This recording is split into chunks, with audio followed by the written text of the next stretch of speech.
Bom, essa é uma boa pergunta. O que é o Evangelho? O que significa Evangelho?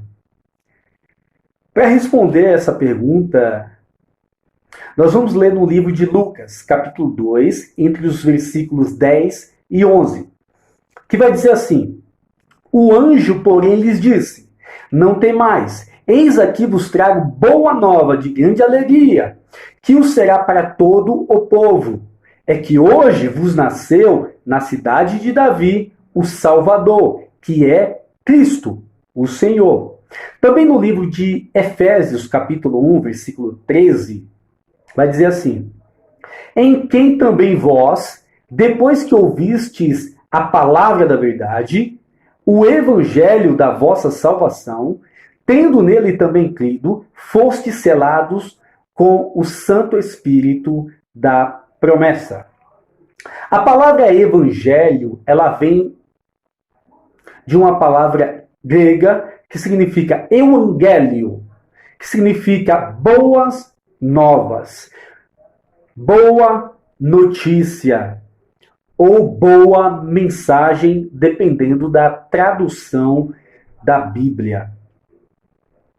E nesse versículo 10 do capítulo 2 de Lucas, nós já vamos ver uma menção sobre o Evangelho. Porque vai dizer assim: O anjo, porém, lhes disse: Não tem mais, eis aqui vos trago boa nova. E o que isso significa? Significa que o anjo está se referindo à boa nova, à boa mensagem, à boa notícia. E qual é essa boa notícia? Qual é essa boa mensagem para o povo que o anjo está se referindo? É o nascimento de Jesus Cristo na cidade de Davi. E na sequência, no versículo 11, o autor dá um adjetivo a esta criança que nasceu na cidade de Davi. Ele diz: o Salvador.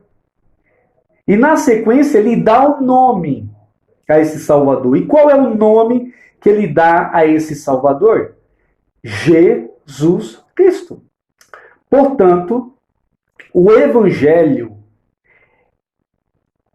a boa mensagem, a boa nova ou a boa notícia são sinônimos. E se trata de uma pessoa, a pessoa de Jesus Cristo. Também em Efésios, que nós lemos, ele vai se referir como a palavra da verdade ou o evangelho da nossa salvação. Portanto, o evangelho se trata de uma pessoa. E essa pessoa é Jesus Cristo. Jesus Cristo é a boa nova, boa notícia, boa mensagem. Ele é a palavra da verdade, ele é o conteúdo desta boa nova, ou boa notícia, ou boa mensagem. Ele é o próprio Evangelho, ele é a fonte do Evangelho, ele é o centro do Evangelho, ele é a essência do Evangelho, ele é o fundamento e alicerce do Evangelho. Ele é a razão do Evangelho. Porque o Evangelho não é apenas uma informação. O Evangelho não é apenas uma mensagem, uma comunicação ou apenas uma promessa. O Evangelho de Deus se trata de uma pessoa. O Evangelho é uma pessoa. O Evangelho é a pessoa de Jesus Cristo. O Evangelho é o próprio Filho de Deus. O Evangelho é o santo Evangelho de Deus. É por isso que Paulo, em 1 Coríntios, capítulo 3, verso 11, vai dizer assim: E ninguém pode lançar outro fundamento além do que foi posto, o qual é Jesus Cristo.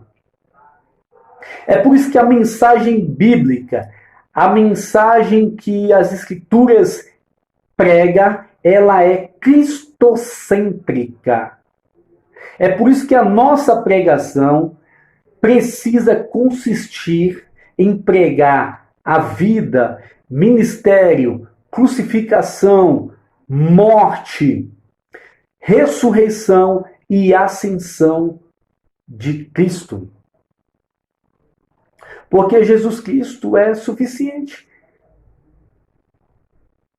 Porque o amor de Deus foi tão grande. O amor de Deus foi tão grande que ele amou o mundo de tal maneira que deu seu Filho unigênito, para que todo aquele que nele crê não pereça, mas tenha vida eterna. Paulo vai dizer que não se envergonha do Evangelho, porque o Evangelho é o poder de Deus para a salvação de todo aquele que crê. Observe comigo. O homem pecou, sofreu as consequências do pecado e estava condenado à morte eterna. Por quê? Porque o salário do pecado é a morte. Mas Deus mostra o seu infinito amor enviando Jesus Cristo para assumir o nosso lugar naquela cruz.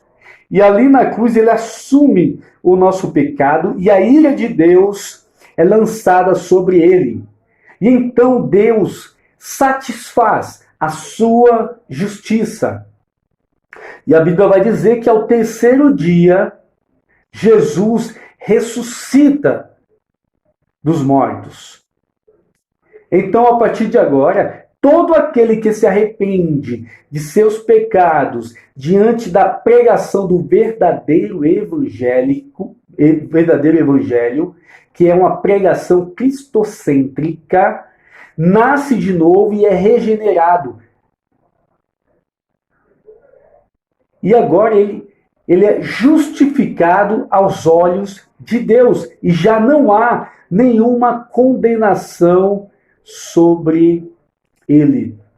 Então começa um processo de santificação ao longo da vida, vindo as evidências de um novo nascimento que o faz crescer na graça e no conhecimento de Deus dia após dia, se aperfeiçoando e se tornando a imagem e semelhança de Cristo à medida que ele orar, ler, meditar e aplicar as Escrituras à sua vida. Porque o Evangelho de Deus é poder de Deus para a salvação e também para a transformação diária de todo aquele que crê, até você ir para o céu ou até Cristo voltar. Então a gente percebe que o verdadeiro evangelho, ele não tem nada a ver com